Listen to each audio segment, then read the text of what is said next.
Hello, squirrel listeners. Got my little fur scarf on that I made years ago. Probably not umpteen. Just a little skinny scarf of this furry yarn I had. I thought it looks like real fur and it's very soft. Very soft and furry. But we're not here to talk about that. We're here to read.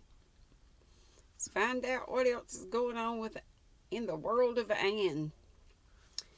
Chapter 14 is called November Days. The splendor of color which had glowed for weeks along the shores of Four Winds Harbor had faded out into the soft gray blue of late autumnal hills. There came many days when fields and shore were dim with misty rain or shivering before the breath of a melancholy sea wind, nights, too, of storm and tempest, when Anne sometimes wakened to pray that no ship might be beating up the grim north shore, for if it were so, not even the great faithful light whirling through the darkness unafraid could avail to guide it into safe haven. In November, I sometimes feel as if spring could never come again, she sighed, grieving over the hopeless unsightliness of her frosted and bedraggled flower plots. The gay little garden of the schoolmaster's bride was rather a forlorn place now, and the Lombardis and birches were under bare poles, as Captain Jim said, but the fir wood behind the little house was forever green and staunch.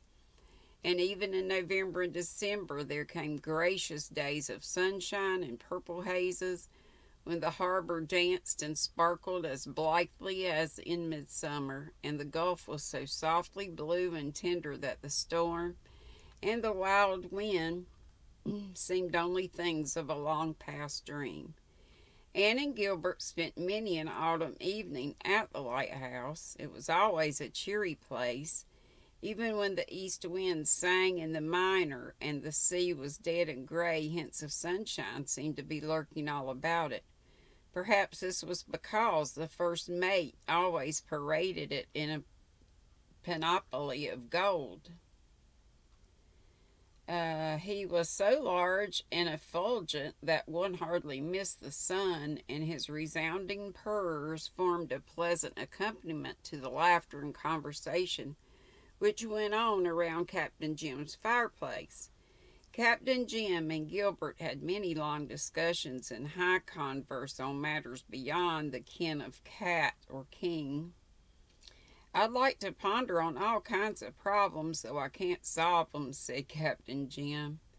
"My father held that we should never talk of things we couldn't understand, but if we didn't, Doctor, the subjects for conversation would be mighty few.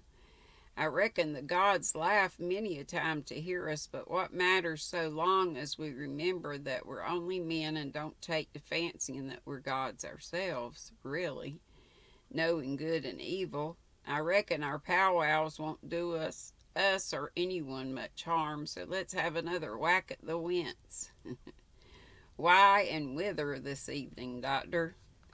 While they whacked, Anne listened or dreamed. Sometimes Leslie went to the lighthouse with them, and she and Anne wandered along the shore in the eerie twilight, or sat on the rocks below the lighthouse under the darkness.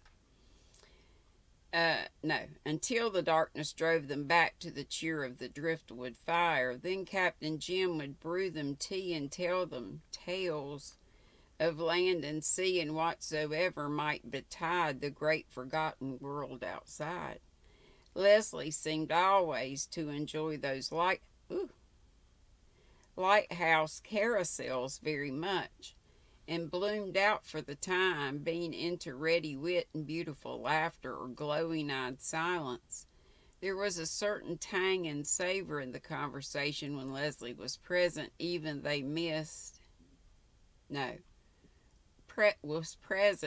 they missed when she was absent.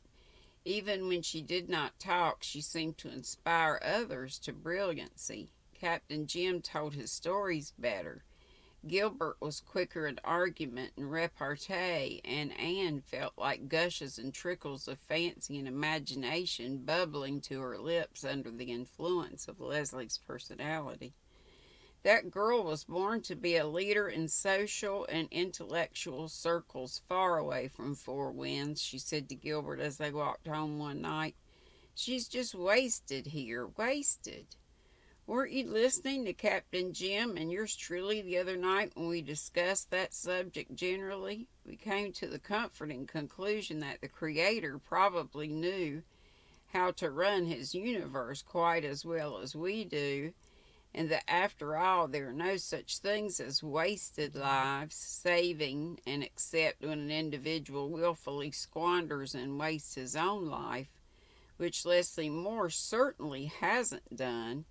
And some people might think that a Redmond B.A., whom editors were beginning to honor, was wasted as the wife of a struggling country doctor in the rural community of Four Winds. Gilbert, if you had married Roy Gardner now, continued Gilbert mercilessly, you could have been a leader in social and intellectual circles far away from Four Winds. Gilbert Blythe, you know you were in love with him at one time, Anne. Gilbert, that's mean. Pisen mean, just like all men, as Miss Cornelia says. I never was in love with him. I only imagined I was. You know that. You know I'd rather be your wife in our house of dreams and fulfillment than a queen in a palace. Gilbert's answer was not in words, but I'm afraid that both of them forgot poor Leslie speeding her lonely way across the fields to a house that was neither a palace nor the fulfillment of a dream. The moon was rising over the sad dark sea behind them and transfiguring it. Her light had not yet reached the harbor, the further side of which was shadowy and suggestive, in dim coves and rich glooms and jeweling lights. How the home lights shine out tonight through the dark, said Anne. That string of them over the harbor looks like a necklace. And what a coruscation there is up at that glen. Oh, look, Gilbert, there's ours. I'm so glad we left it burning. I hate to come home to a dark house. Our home like Gilbert. Isn't it lovely to see? Just one of Earth's many millions of homes, Anne girl, but ours, our beacon in a naughty world. When a fellow has a home and a dear little red-haired wife in it, what more need he ask of life? Well, he might ask one thing more, whispered Anne happily. Oh, Gilbert, it seems as if I just couldn't wait for spring. And that's all. Didn't read very long, but I think I'll stop there. Tomorrow we'll read chapter 15 called Christmas at Four Winds. That ought to be a good one. And I hope you all have a lovely crafty day until we meet again. Hopefully you'll be able to come to Live at 3 today. Tea at 3 with me, GrannyDee. Love you all, and like I said, hope to see you then. Be sweet. Don't be ugly. Bye-bye.